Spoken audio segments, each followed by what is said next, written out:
Hi everyone, Adrian here. So this is my first podcast, and I've got a very special guest, Simon Chandler. He's a personal friend of mine, but he's also one of the best personal trainers you will ever come across. Highly knowledgeable about his field. We actually decided to host today's episode because he started up a new business that incorporates resistance band training. So I thought to myself, you know what? I want to find out more about how this works, what gave him the inspiration to get started. And Simon, I'll leave it over to you. Tell us a bit more about yourself. Well, you said a few bits there. I'm a personal trainer where Adrian trains. That's how we met. So it's been a pleasure so far.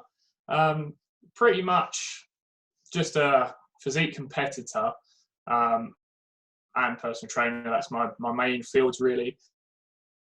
And I was kind of inspired to get this product going when I realised people that were doing what I do were somewhat struggling more than your average trainer because they were used to doing certain amounts of exercises which you maybe couldn't do from home, or there was an understanding that you couldn't do from home. And I was in the same boat really. So I decided that there must be when there's a problem, there must be a solution. So that's where I came up with a resistance band training plan and tested it on myself. Luckily it worked. so training's going really well. And so I wanted to really share that with people, and that's kind of what inspired me to start this product like flow, if you will. And that's it really. That's why I've created it. That's sort of where my background is. So I was used to doing heavier training than I am now, and I wanted to sort of inspire people who are doing what I do to be able to train from home. It's been very limited, the resources that are available to people, and resistance bands seem to be the one thing people are able to get hold of because the cheap manufacturing, and there's lots of them available. There's lots of different brands. So it seemed like the sensible way to go, and it was a little bit more advanced than just doing your push-ups and your body weight squats. So I thought it would be more fun for people to do, and for me as well. And how well do you find that they've worked for you relative to weights and normal body weight training? I think people would be really interested to know if it does what it says on the tin, if you get where I'm coming from. Well, I think it works arguably exactly the same as lifting weights. The only difference between a resistance band and lifting a weight is that on a resistance band, there's something called progressive resistance. So as the band stretches, there's more resistance at the end than there is at the beginning. So you have to adjust your programming to allow for that. So you hit your muscles over a full range of motion effectively. Whereas with a weight, you start here and you go to there, and the resistance is pretty similar, right? Because it's just gravity that's working. So you have to adjust the programming slightly to allow for that. But your body understands resistance. It doesn't understand what's causing that resistance. So your bicep doesn't think this is a resistance band, I'm not going to grow now. Or, this is a body weight exercise, so this isn't going to work. All your muscles understand is the tension you're creating. So how you create that tension doesn't matter.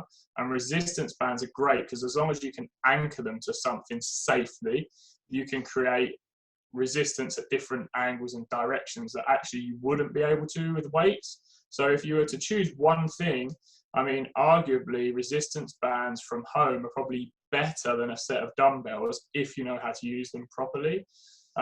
So the only thing you have to ensure if you want to make progress, especially someone that wants to build muscle, is there has to be an overload over time. So you have to understand how to get better with the bands. You can't just do the same thing day in, day out and expect results by using the little slip that comes with your bands with the little programming. You need to understand how to progress it, whether that be adding more weight, adding more volume, changing certain exercises, or adding advanced techniques. But really, apart from, for me, the slight boredom of wanting to do more variety of things, because I'm used to a whole gym full of equipment, a resistance band set is probably as effective as you're going to get from home unless you've got a home gym, in my opinion. And that's from experience over the last 8 weeks. And I can't show you behind me because I have to put this virtual background on now, but I've got a whole home gym behind me that I've had here for like a week because I've gradually managed to order stuff. And I've got benches, I've got dumbbells up to 25 kilos, I've got barbells, I've got plates, and I'm still using the bands because there's no better way than the bands to hit certain angles, and that's just fact. And you pointed out something really interesting about the overload concept regarding the bands. It's similar to what we have discussed in gym, where we would work out together, and you would say you need to gradually overload over time, like the Milo and the calf kind of thing. You remember that thing we discussed where Milo would pick up a calf and he would add more weight to the calf, that Greek, I think it was that Greek mythology thing that we discussed. And resistance bands seem to be very similar in that regard as well, where it's almost like a Milo with a calf, where you can gradually add a thicker and a thicker band.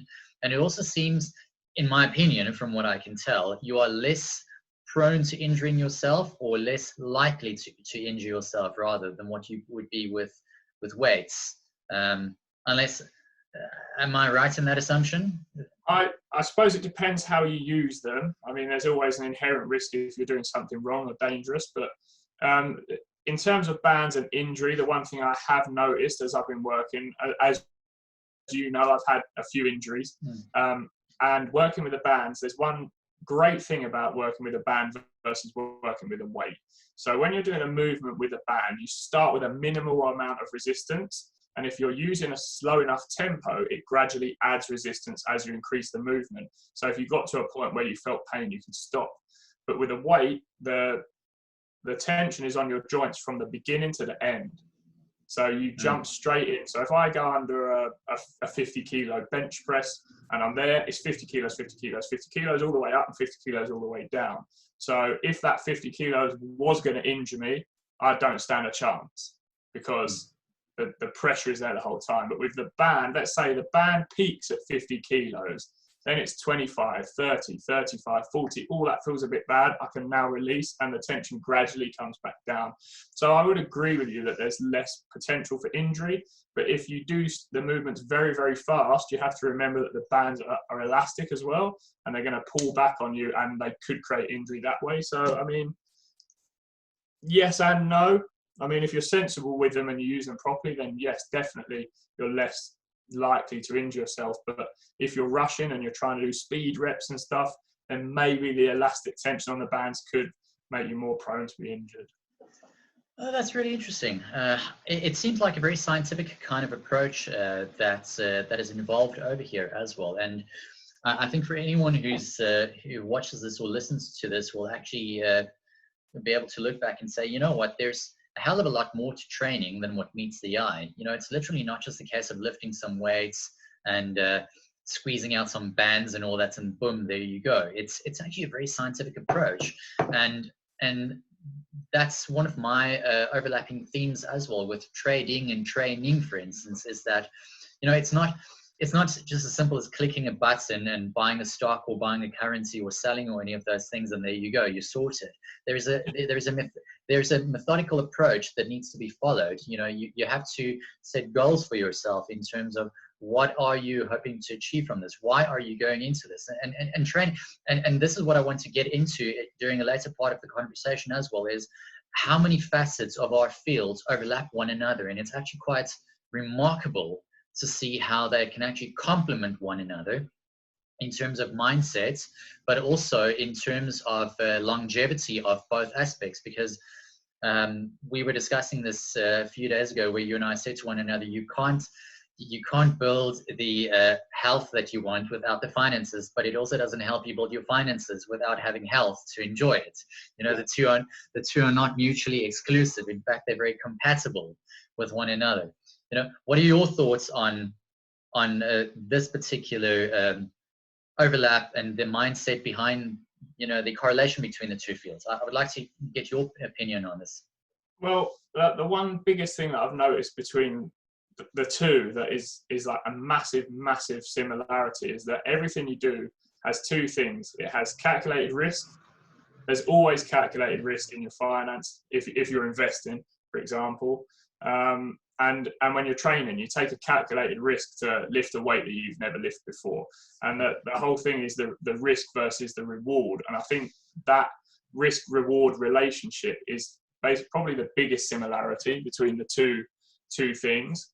because you have to be like willing to fail, if you were, at some stage, because you don't know exactly what the result is going to be. You're hoping for the positive result, but you have to take the risk for potentially a negative. It's like doing a heavy deadlift where there is a small possibility you might get injured hitting your maximum weight, for example. Maybe there's a 5% risk that you'll get injured, but the 95% risk that next time you'll be able to improve is worth it to someone who is trying to do that. And I think that'd be the same or similar. I mean, I'm not an expert in your field as making an investment. You have a calculated risk. You know, there's probably a high probability that this stock or this product is going to increase in value, but it's not a guarantee, right? You have to take the risk to get the reward. And I think that's where they overlap the most. 100%, and that's a very good point that you just made about the calculated risk that is associated as well. But also the other thing, I mean, if you look at the name, the name of the newsletter, Trading Optionality. Let's take the word trading out of that though, and just focus on the optionality. What I like about your resistance bands is that it gives people optionality. And I think optionality is one of the big things that creates freedom in life, whether we're talking about freedom in a financial sense or in a health sense or in a training sense or any aspect of your life for that matter though.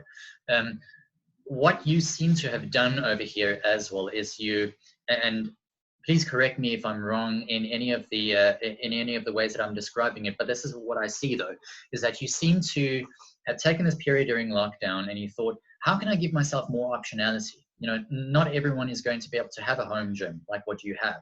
You know, it's not everyone has the space. They might not necessarily know how to use the equipment, but how can I give my clients more optionality? Am I still here, by the way? I saw the internet connection dip a bit. Can you still hear me? There was a little dip, but you're back now. Yeah. Okay, great. So how can I get more optionality? How do you feel do resistance bands provide that optionality for not only yourself, but also your clients, anyone who's going to buy into the product? What would you say is the main optionality factor? Sorry, hold on. I can't hear you now. Can you hear me now? Yes, I can do, yeah. Okay. So what do you, I was just asking, what do you consider to be the main optionality factor behind the resistance band? Let me rephrase that. How does it give yourself and anyone who buys the product more optionality? Well, the way I see it, the one main thing that I found a lot of people were not maybe complaining about, I can put it like that, complaining about when the gym's closed, is missing out on certain exercises in particular. There was things that you can only really do at a gym unless you've got equipment at home, which most people didn't have. And my main thing was to make it financially available, because buying a home gym and buying equipment is super expensive. So knowing that you can buy a set of resistance bands for less than £20 makes it very available to the majority of people. I wouldn't say everyone has got £20 to spend, but a lot of people have. So that was my first thing, to make it financially viable for people. And secondarily is to find a viable replacement for exercises that people enjoy when they go to the gym. So if I give you the example of a lat pull down, for example, most people might say, yeah, that you can do a pull-up, but not everyone can do a pull-up. It's a difficult exercise, and not everyone has a place in their house or their flat where they can do pull-ups. They don't have that option. For example, in my house, there's nowhere I can do a pull-up. I don't have anywhere I've got a ledge or anything to hold on to. It just isn't there. So that was my first example, and it was the first exercise I needed to personally replace in my workout. So I really just got to work at replacing what people were happy doing already, but from home. And the resistance bands were the best option for that, because they gave directional resistance. So you can hook up a band to different angles and you can create many more options with a single piece of equipment. And that is why I opted for resistance bands over a dumbbell only program, a barbell only program, or a free weights program or a body weight program, because there was just way more freedom to create options for people, and that makes things more interesting and probably more effective, arguably. Okay. You see, I really like this though, and you keep touching on the word options. And in finance, in trading, we have an instrument called an option. So it essentially is exactly what it is. You pay a premium to buy the right to sell or buy something. Essentially, I don't want to go into too much detail about that right now, but essentially you pay it's like an insurance kind of premium that you almost put down. So you pay the premium, and then if it hits a specific price, you have the rights to buy or sell at that particular price in that given time frame. Now, one of the key principles about optionality as well is a concept called convexity.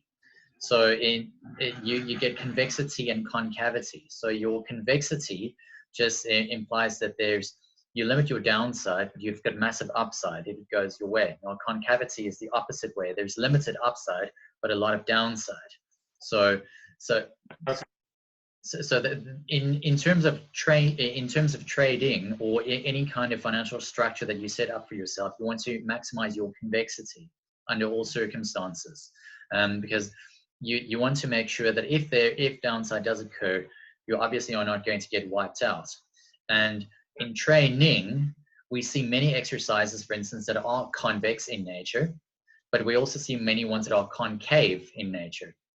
So which exercises, for instance, would you say are convex, have a huge payoff profile without too much risk, and obviously the opposite, very limited upside, but a lot of downside risk, for anyone who's new and wants to get into this kind of, training field?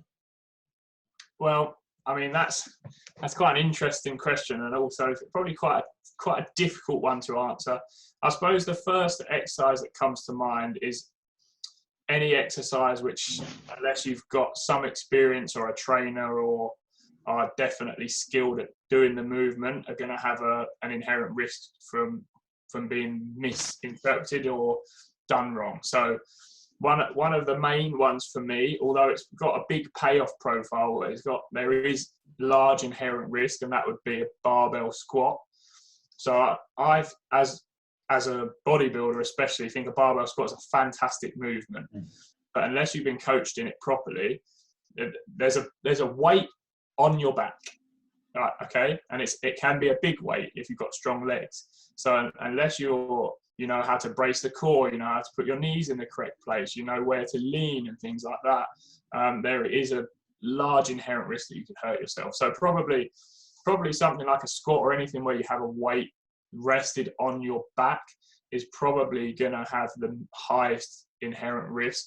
And there are other options for you, like we were talking about before, that you can do with less risk. So you could do, for example, a lighter leg extension or a body weight squat, or there are other things, or a leg press, for example, you could do, which are going to have a little bit less risk to injury on your back, but still use those muscles. So I'm not bashing a squat. It's a fantastic exercise, but it's something you need to do correctly, and it's something I would want to coach someone up to, especially a barbell squat. So that's probably one.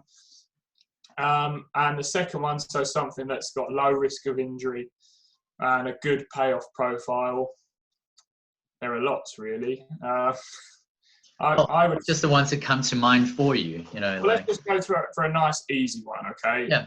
A bicep curl. There's a very small risk that you're going to hurt yourself doing a bicep curl, and if you want bigger arms, it's probably the best exercise you can do. Nice, simple, not high risk, but a nice, easy reward out of that one. So that's probably a good example of that. Well, yeah, there you go. So that's a perfect example of the convexity and concavity. And you pointed out something really interesting now as well, and really crucial for that matter, when you said that sometimes it's good to do the things that are a bit easy, that are easier and have a high payoff profile.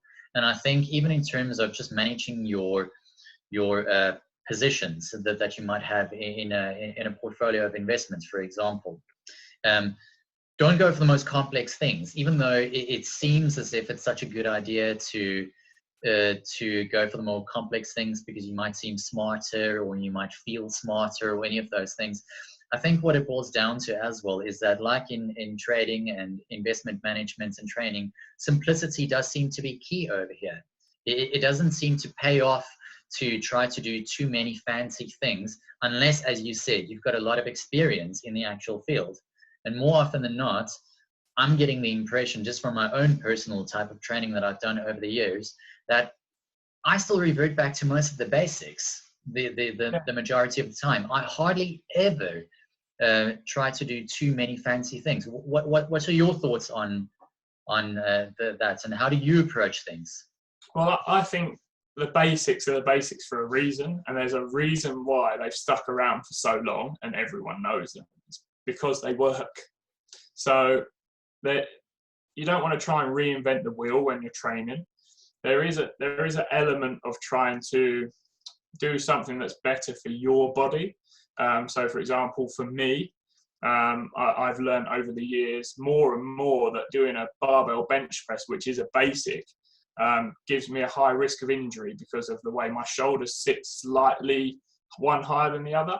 So I risk damaging my left shoulder quite a lot when I do a barbell bench press because I'm stuck in a movement pattern that's not natural for my body. So I do it less and less. I still do it sometimes, but not so much now. But that would be the exercise that most people would say have the biggest payoff. It's like the upper body squat, or whatever you want to call a bench press, right? It's not what people say. But I would opt for a dumbbell bench press over that every day now, because it gives me more of a payoff and less risk of injury. So there is an element of personalization, and you have to do what works for you, and that you have to do where your expertise lies. And I suppose it's the same when you're trading. You might know more about certain businesses than others. Like I say, I'm not an expert, but you would work in your area of expertise. Oh, neither am I. I'm not an expert either. Yeah. I would always use the basics, but remember there's an element of personal in there. You have to change it up to make sure it suits you. So not all the basics will suit you, and that's fine, but you want to try them and find out what works best for you. So there's always an element of trial and error. But if you stray too far from the basics, there's probably a reason why no one's doing that. And that's what you have to think about when you're approaching a new exercise. Or I've never seen someone do this exercise. Either I'm a genius that has come up with something that no one has ever done before, or I might hurt myself. So yeah. Simon, you just pointed out something really crucial over here as well, is that none of us can really reinvent the wheel, whether it's in training. It's, as you said, it's incredibly hard. To me, there are hardly any new ideas coming out. Maybe a little bit of a tweak of an idea here and there and so on and so forth. But in both our fields, I find that there are incredibly few new and novel ideas. Really few. And for you to go and think that, wow, I'm going to come up with an original approach to do something, it's actually time wasting. Don't you think? It's naive. That's actually even better. It feels naive, and it feels as if you are literally just sitting there wasting your time trying to come up with novel ideas. And I mean, what I do is not unique. Resistance, you didn't invent resistance bands, for instance, but you found a new way to actually market them for yourself, to build a business for yourself. And that, I suppose, could be considered the novelty aspect of it, that you found a new way to build a business for yourself.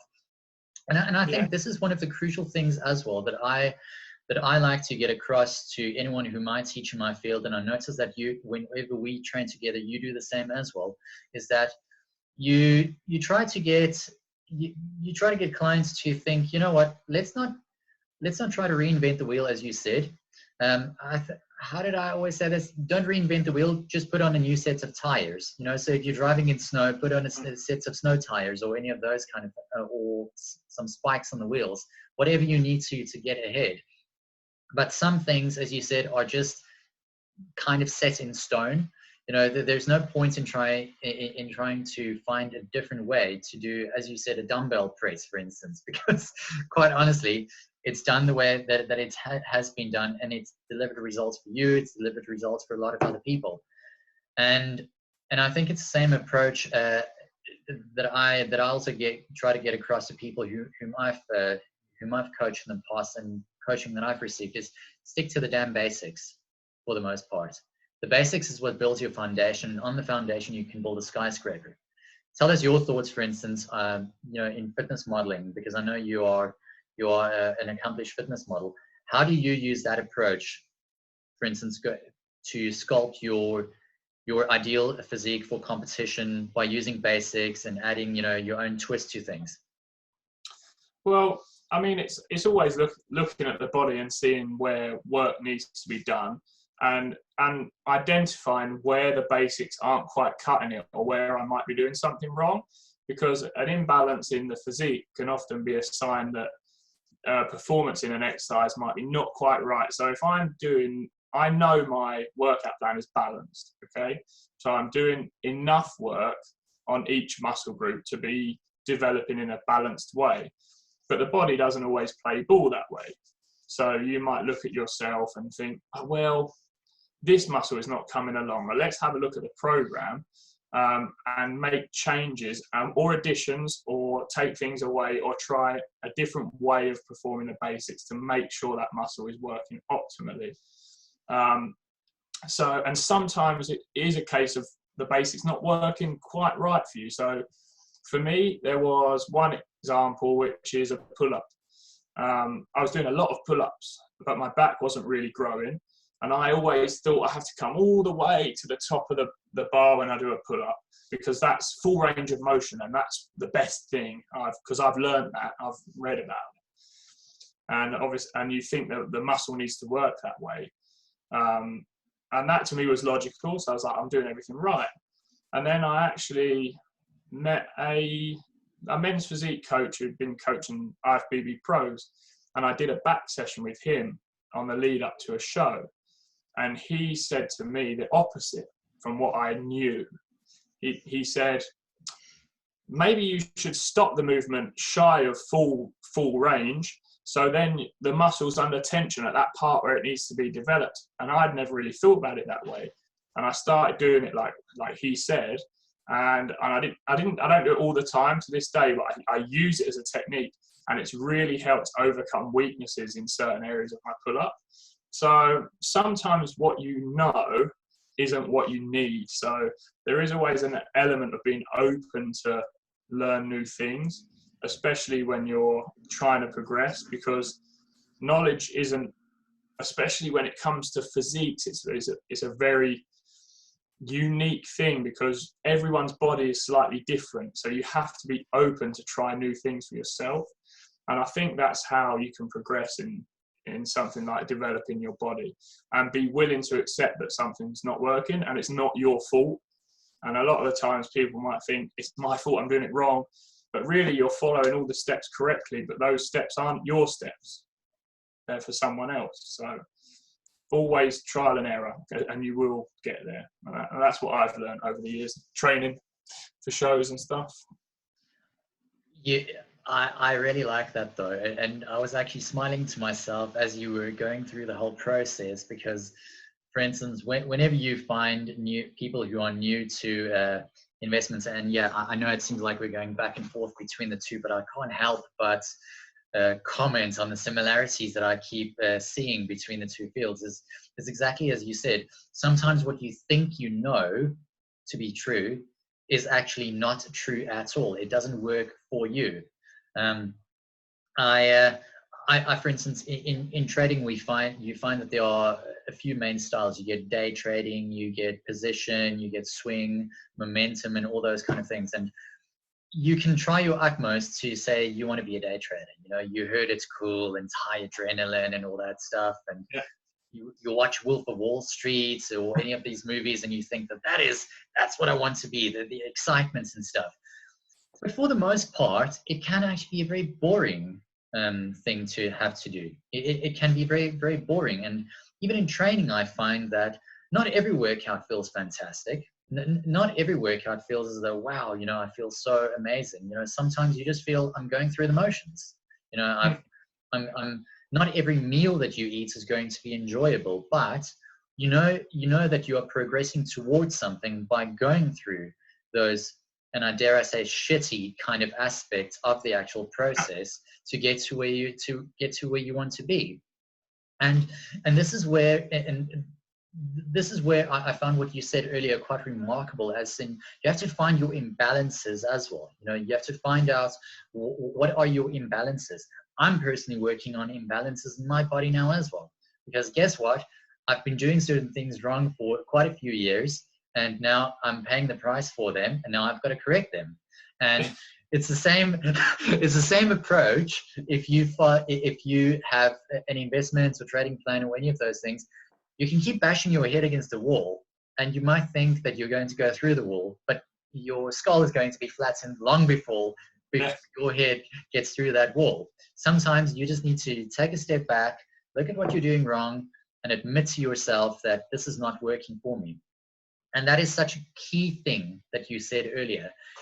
And that's a hard part that I think as well, is admitting to yourself what is working and what isn't working for you. And I think that is sometimes what holds people back. So speaking of holding back, what have you found has held back, you know, yourself in your training career and clients that you've worked with? What is one of the common things that you found that has held them back, and how can you overcome that? To be honest, the most common thing that holds everyone back is consistency. It's universal with everyone. If you have a tendency to not be consistent with it, you will be constantly taking one step forward, two steps back, two steps forward, one step back, and you just end up staying in the same place. So really, you can have as much knowledge as you want, and you can have the best workouts in the world, but if you don't do it consistently, you will get stuck. So one of the most things I like to do with clients is focus more on the psychological side and the motivation side of training and keeping people consistent. I'd rather someone was consistently average than sporadically brilliant, because that brilliance will feel good for a day, but the progress won't be there, and that actually is counterintuitive. So if you go to the gym once a month and you have a fantastic workout and your body's getting worse, it's going to make you think even those workouts aren't worth it, right? So it actually sends you on a downward spiral. Whereas if you had pretty average workouts 3-4 days a week, now they feel okay, they're a bit not great, I've gone through the motions, but at the end of that month your body has improved, you're going to think, oh, I'm actually doing quite well, I might add an extra day. So you create either a positive or negative momentum, and you can create the wrong relationships with yourself by trying too hard sometimes. So really anything that you can do consistently is good, and I think that gets missed out because the workout itself isn't important. That one workout isn't important. It's your ability to continue to do that over a long period of time and create a lifestyle rather than a workout. So it's really looking for consistent lifestyle change. And that's what I work with clients on as much as I can. And I like to be in contact with them, maybe more than a lot of trainers do. Maybe I'm wrong, I don't know. But I like to make sure people are feeling okay. I will message someone, how did your workout go today? I kind of like to track what people are doing in the gym. And if someone didn't go to the gym, I'll ask why, like what's the matter. And you know, a lot of the time you can open someone up and you get to the root cause. And a lot of the time it's asking why. So you need to know what your reason is for starting. And that's really, really key. But it can't just be because I want to look better. Okay, so if I ask you, why do you want to go to the gym? You say, I just want to look a bit better. And I say, why? Oh, because, and I'll ask you why until you can't answer anymore. And usually that last answer will be kind of the deep-rooted cause why you want to train. And if you have that in mind, then you'll be more likely to be consistent. So it's more psychological than anything else. It's funny you say that. Trading is very similar as well, and even if you just look at the way that people often manage their finances in general, it is a very psychological approach. 100% agree with you on that. And you said something earlier that really struck a chord with me, and I think anyone who re-listens to that again would agree, is that it's better to be consistently average than sporadically brilliant. And the thing is, that boils down to the principle once again that you are your average performance. And I know it seems like a really simple concept, as in duh, but it's really easy to grasp, but incredibly hard to swallow. And one of the reasons why it's so hard to swallow, in my humble opinion, is because of the fact that it's an ego-driven kind of thing. We have this innate kind of thing where we want to feel, my brilliant days is how I perform. That's me. I just made $10,000 today, or I just hit my PB on a personal best. For those who don't know what PB is, on the squats. A squat's 200 kilograms. But you're not going to do that every day. You have to be able to look at your average performance and be very honest with yourself about yourself. That, I think, is one of the hardest things that you need to be able to do. And it's something that I've had to work on a heck of a lot. And I'm sure that it's something that you have had to work on as well, in terms of your own personal development. And it's like, for instance, I like to use mean reversion as an example of how life actually works. Whether it's your training, your investments, all that kind of stuff, is that you have your periods of sporadic performance, and that can be whether days, sometimes it can be weeks, even months. But eventually you do go back to your average. The only difference is your average goes a little bit higher. It raises every time. And what are your thoughts on the whole concept of raising your average? Would you agree with that? Is that something that we ought to strive for, or how should I? Yeah.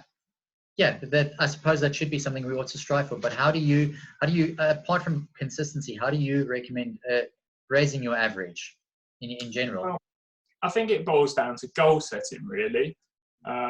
If you have, because most people have an overall goal, especially with fitness. There's somewhere that you want to be. There's someone you want to look like. You might have there might be an example. There might be a competition you want to win, or something you want to be able to do, like let's say like a handstand or something. There'll be a goal in there, which is your eventual end game, right?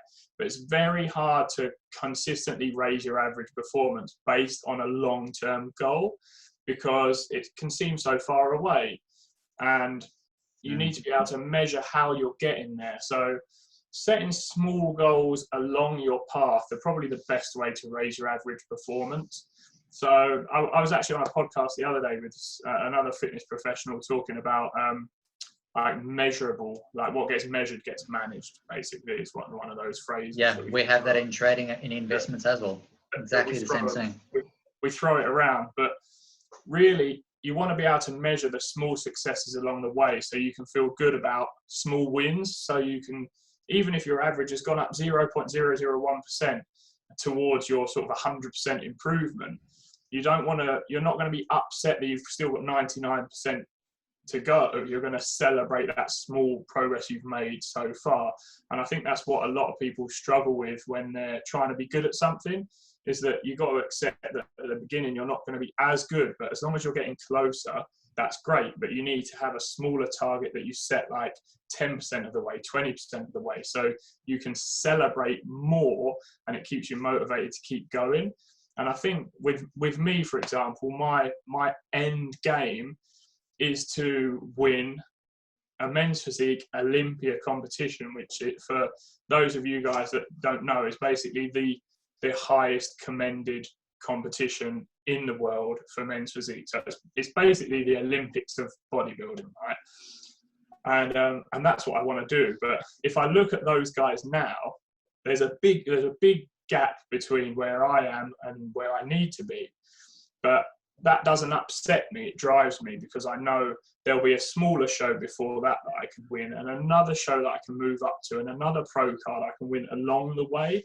But if I just looked at that end goal, I'd be thinking, oh, I'm never going to get there. So there has to be some steps, but I think that's probably the best way. Small, measurable performance goals along the way, and make sure your goals are not result driven, but they're kind of, what should we say, process driven. So if you want to do a handstand, the ability to do something else that leads you to there along the way is great, and something you can celebrate.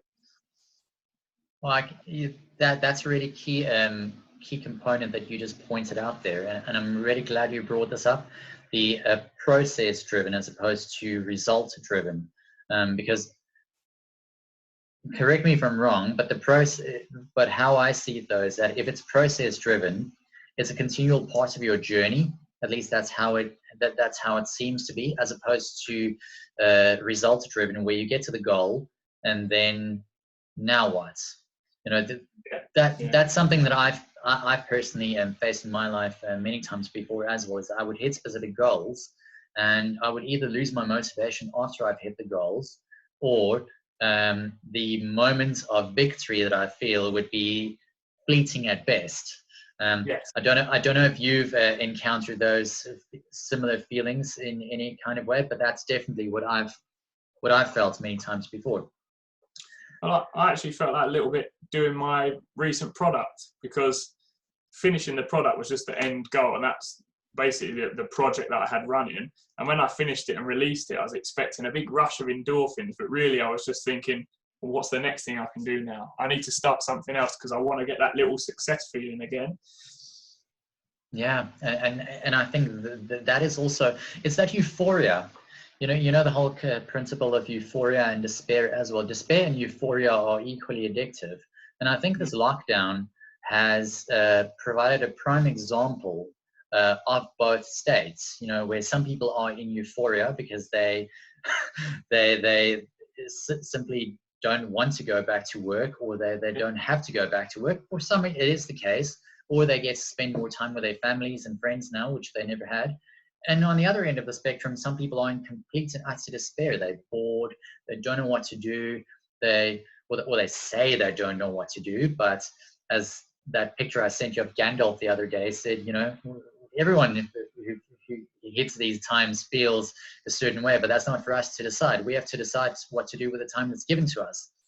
And I have to really commend you on the fact that you've taken this time that was given to you and to all of us, and you've actually done something really, really worthwhile, and you channel that into something positive, as opposed to sitting there going, oh, what am I going to do? What am I going to do? Which, yeah, you're entitled to feel, but at the end of the day, it's not going to achieve anything now, is it? So, no, exactly. I'll say what I've done is while I remember to say this, or I'll forget later, but it's that the way I'd like to see it is what I've done now is diversified my portfolio. Well, there you go. So I've minimized future risk, you see. So it'd be like, as far as I understand it, it'd be the equivalent of investing in precious metals for when economic drop comes. You're hedging yourself. That's what it boils down to. So now I know how to train from home with minimal equipment if I ever can't go to a gym, which is something that I'd never invested any time in before. So, I mean, it's a valuable time to use, but I want to point out, while you commend me for doing what I've done, which I really appreciate and is wonderful, I also want to throw out there that you should only be doing projects if you have a project that you want to do. Because I think a lot of people have suffered kind of issues with feeling pressure to do things because other people are doing things. And I'll use my sister as an example. She won't mind. She's been furloughed from her profession. She's in retail and all the retailers are closed. And she's happy to go back to that job after this is all finished. Fantastic. But she doesn't have a project. She was just happy to go home, bake cakes, watch TV, go in the garden, sunbathe, and enjoy her time. So I think, although it's wonderful and it's brilliant if you've got a project and you want to do it, like myself or Adrian have had our business ideas that we want to help people with. You don't have to do that. Like there's, Yeah. and I think that pressure is one thing. And the reason why I wanted to like stop and say it is that the pressure on people bothers me, because it's not put on by people like us. Like, I don't want to pressure other people to feel that they have to do things. I just wanted to do it myself. And it's only an accomplishment because it's something I wanted to do, not because it's something that someone else wanted me to do. So I felt pressured, like I was a failure if I didn't do it, if you understand. So I just wanted to throw that out there. It's kind of irrelevant to the chat, but if there are other people watching... No, it's highly relevant. It's really important. We are here to create optionality. So, you know, at the end of the day, what you do with your resistance bands and what I do with a newsletter that I'm writing with Jamie, and we'll have another chat there later this week if there's time to introduce you to Jamie, because he's also a weightlifter among other things. Yeah. You know, so I mean, it's really cool to... Jamie and I often, and for those who are not familiar with Jamie, and Jamie is one of the guys I've partnered up with to write this newsletter. He's a very, very intelligent guy in terms of options trading and stuff, but he's also a very accomplished weightlifter. I mean, he can squat over 200 kilograms and he's only 21, you know, so I mean, and he can deadlift 240. So to give you an idea, it's someone who's really accomplished in his field. But we like to, as I said, incorporate ideas from different fields to give people more optionality. And as you said, not everyone has the same drive to build a new business, and that's okay. Not everyone has to. We're not all the same people. We don't have all the same desires. And I'm really glad you pointed this out, because at the end of the day, it doesn't help that you embark on a project because you feel you have to, but you sit there and you're freaking miserable the whole time. You know, what does that achieve? Nothing. You know, what you are doing is to try and create, as I said, more optionality for your clients. What I'm trying to do is by giving people an objective kind of view of what's actually happening in the real world. And I'm not saying you're going to like everything you read, but at least I'm going to try and give you the most objective and the most honest kind of opinion so that you can make informed decisions going forward. And I'm not charging for that. This is not even a premium service that I'm offering over here. That's something else altogether. But I feel just by even putting down ideas on paper and giving a jargon-free assessment of what's going on, you can make better decisions going forward. Now, I think that is helpful, at least from my perspective. Just that anyone who's considering reading the news there, I know nothing about any of the financial trade, and I can understand it easy. So well, that's good. That's excellent feedback. Simon, where can people find you? You can find me on pretty much any social media at Shredded with Simon is my title everywhere. I'm on YouTube at Shredded with Simon. My website where you can purchase my resistance band plan is www.shreddedwithsimon.com. So I make it pretty easy for you guys to find me anywhere, to be honest. Any other ones, just so we don't leave them out? No, well, obviously, if you're on LinkedIn, you can see that I'm on LinkedIn, but I'm on there as Simon Chandler. My business is search for Shredded with Simon. But yeah, they're the main ones that I use. I'm not really on Facebook that much.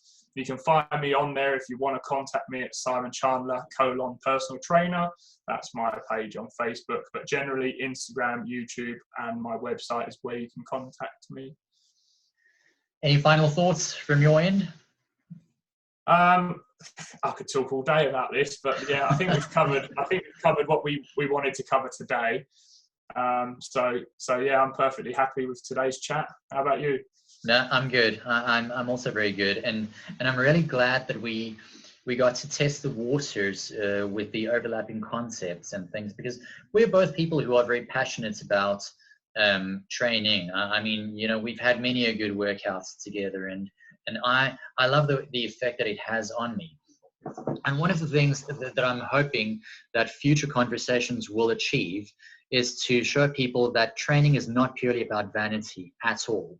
and that No. working with finances is not just about crunching your numbers, but both of them actually do overlap and complement one another in so many ways. You don't have to be a meathead to lift weights, and you don't have to be a boring nerd to be able to understand how your books balance, and how to actually just take care of something that is, for the most part, considered boring, but it is a really crucial aspect of your life. Without it, you can't bloody survive. There's no two ways about it. And it's not about making the biggest trades. I look at things far beyond that, far beyond that. It's about helping people to build their physical fitness, but their financial fitness as well. And those are two forms of fitness that I think are really crucial, because if you want to, from my perspective, and this is just my final thought here, if you want to build the type of physique that you want, whether you are trying to train to be a strongman or a fitness model or an athlete or any of those things, guess what? It costs money. It's not a cheap process at all. You would know even more than I do how much it costs to eat quality food, take good quality supplementation, which you will need in some way or form, depending on the intensity you train at. And also, if you want to do that consistently, it's not a cheap process. So if you want, sorry, you wanted to say something? I was going to say, I think in terms of what you said, is I would agree for the most part, but I think a lot of people kind of overestimate the amount that they have to do to make progress. And I think I just wanted to touch on that very quickly, because it's one of the things that I go through with all of my clients, and I will talk to anyone that messages me on any of my social media about, is that the amount of progress that you can make if you do the correct things is something that I would discuss as minimum effective dose of everything, okay? And supplements, I would always say, are completely optional and unnecessary. I think if you could start your training journey with optimal training and knowing what you're doing with your exercises and just good quality food, I think you could probably train and make fantastic progress for several years before you even needed to consider adding supplements. However, I think supplements are great for the convenience factor for people that are busy at work, because you want to get like your extra protein, or you wanted the 1% difference that taking some creatine would make. But I think the reason why that's so important to me to touch on is because a lot of people now in fitness especially, and a lot of fields really, but in fitness especially, are looking for a shortcut. And there's always an assumption that someone who's got a fantastic physique that they see on a cover of a magazine has got there because of X or Y, because maybe it's because of what they do it full time. I could never do that. Or they take X or Y performance enhancing drugs, and I can never look like that. And I'm a firm believer that that's nonsense. And one of the things that I'm setting out to do now with my whole journey to go into the top level in the professional bodybuilding scene is to do it completely naturally, and to show people how far you can go without having to add those extra things on.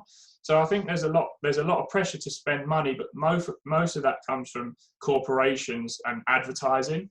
And actually, I think if I took all of the supplements out of my current program, my progress would probably only reduce by maybe 5%. So I don't always feel the pressure to spend money or to buy all these things because you see your favorite model like advertising them, because you can make fantastic progress without them. So just sort of throw that out there at the end of this chat today.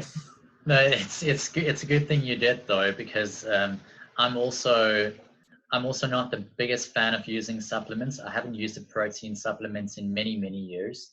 The only thing that I personally use every once in a while, and once every few years, when I mean once in a while, is just pure creatine monohydrate in quarter dosages, purely for recovery purposes and not to build muscle. I think what I was trying to convey though is that if you want to enjoy high quality food on a very consistent basis, that is not a cheap process you can go through. Unfortunately, high quality, No. healthy food does cost a fair bit of cash. And my goal behind what I do and why I want to help people gain more optionality is so that they don't need to feel that they have to compromise on those kind of things, so that they have more options to be able to enjoy these things to the max. And as the saying goes, optionality creates optimality. And I think Yeah. that is the thing that I'm trying to embody over here as well. And I can see that you embody the same kind of spirit as well in everything that you do. That's how I've always known you to be. Always create your own freedom of choice, basically. That's it. So if you, yeah. No. I fully agree with you, mate. I fully agree with you. And I just wanted to say that it's been an absolute pleasure speaking with you today.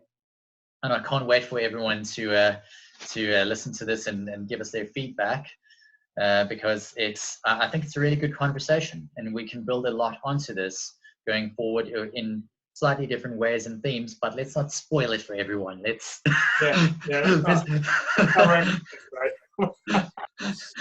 We did really well. Thanks a lot, mate. And I really appreciate the time that you took to speak with me today. No problem. Cheers, Adrian. Have a good one. Cheers, mate.